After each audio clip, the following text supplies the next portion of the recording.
The governor says send the social studies standards back to the State Board of Education. The controversial standards that might go into effect for the next 6 years. News 4's Dylan Brown is live at the state capitol. Dylan. Yeah, Kevin and Jolene, outside of the standards, we've been discussing the 2020 presidential stolen election theories, as well as the biblical testament stories. There's also, they're having kindergartners develop an understanding of the benefits of a market system in local, national, and global settings by gathering simple economic data from graphs.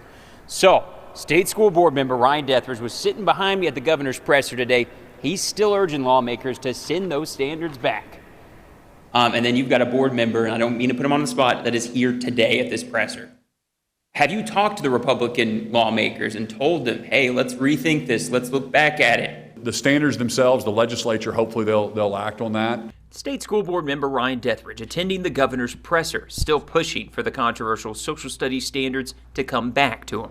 The standards had two versions. The latest one, members didn't know they voted on. It included 2020 presidential stolen election theories and how Old Testament Bible stories influenced American colonists. There was a different standard that was sitting on the desk that they actually voted on.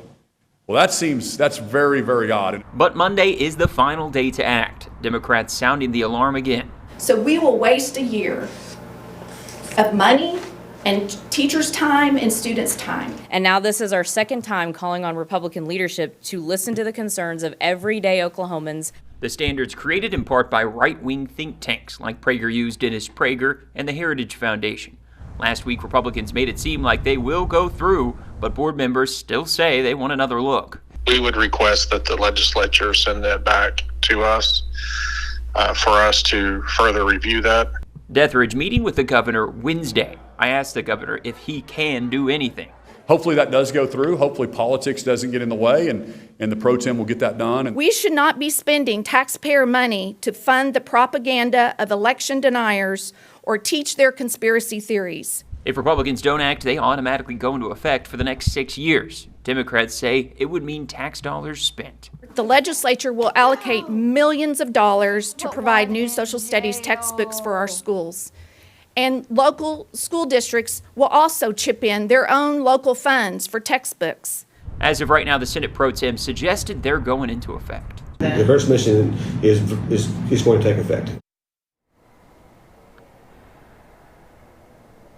Yeah, so Kevin and Jolene, right after his presser, I asked Paxton's communications team if they're going to act on it, especially after Governor Stitt just said he disapproves of that switch. I haven't heard back yet. Tomorrow morning is this month's Board of Education meeting, though. Live at the Capitol, Dylan Brown, Oklahoma's News 4.